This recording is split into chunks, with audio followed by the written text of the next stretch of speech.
పెదకూరపాడు నియోజకవర్గం మాజీ ఎమ్మెల్యే నంబూరి శంకర్రావు మీడియాతో మాట్లాడారు. అధికారం ఎవరికీ శాశ్వతం కాదని, అభివృద్ధిలో పోటీపడి ప్రజల మనసులు గెలవాలన్నారు. కారు నిలిపి దాడులు చేయడం మంచి సంస్కృతి కాదు. నియోజకవర్గంలో పలు గ్రామాల్లో వైసీపీ నాయకులు, కార్యకర్తలపై దాడులు జరుగుతున్నాయి. ఎస్పీ శ్రీనివాసరావును కలిసేందుకు వస్తుంటే పోలీసులే అడ్డుకుంటున్నారు. దాడి చేసిన నిందితులను పట్టుకొని శిక్షించాలి. దాడి చేసిన వారు తప్పుకొని వారి ప్లేస్లో మరొకరు స్టేషన్లో లొంగిపోయారు. దాడి చేసిన నిందితులను గుర్తించి కేసులు నమోదు చేయాలి. పోలీసులు కేసు తప్పుదో పట్టిస్తున్నారు. మా నాయకులపై దాడులకు దిగితే చూస్తూ ఊరుకోమని మాజీ ఎమ్మెల్యే నంబూరి శంకర్రావు అన్నారు. ఏం చేసేదేం లేదని ఒక కేసు కూడా తీసుకునే పరిస్థితి లేదు. వాళ్ళు ఎక్కడ కేసు కూడా తీసుకోవట్లేదు. మరి ఇలాంటి పరిస్థితుల్లో ప్రభుత్వం ముందుకి ఎలా నడుపుతుందో నాకు అర్థం కావట్లేదు. ప్రభుత్వం ఉందా లేదా? ఇక్కడ మరి తెలుగుదేశం నాయకులే ఇక్కడ నడుపుతున్నారు ప్రభుత్వాన్ని కూడా.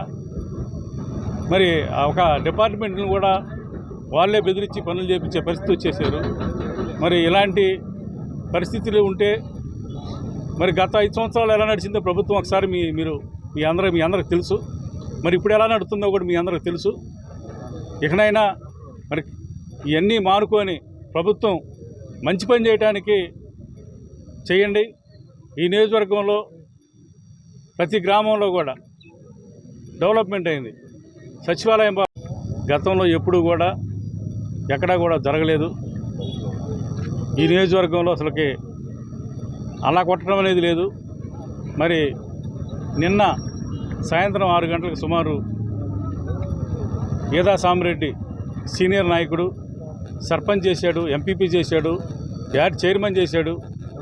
65 సంవత్సరాలు సుమారు ఆయనకి. ఆయన పట్టుకొని 2 కాళ్ళు 2 చేతులు నరికేశారు. ఎంత దుర్మార్గమైన విషయమో ఒకసారి అందరూ కూడా ఆలోచన చేయండి. గతంలో ఎప్పుడు ఇలాంటి సిచ్యువేషను కాపు కాసి కారు ఆపి కొట్టడం అని గతంలో ఎప్పుడు కూడా ఎక్కడా కూడా జరగలేదు. ఈ నియోజకవర్గంలో అసలుకి అలా కొట్టడం అనేది లేదు.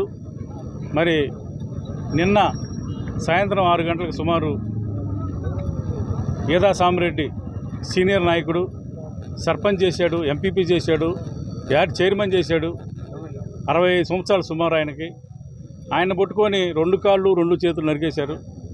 ఎంత దుర్మార్గమైన విషయమో ఒకసారి అందరూ కూడా ఆలోచన చేయండి. గతంలో ఎప్పుడు ఇలాంటి సిచ్యువేషను కాపు కాసి కారు ఆపి కొట్టడం అనేది గతంలో ఇక్కడ ఈ నియోజకవర్గంలో ఎప్పుడు కూడా లేదు. మరి ఇలాంటి సంఘటనలు జరుగుతున్నాయి.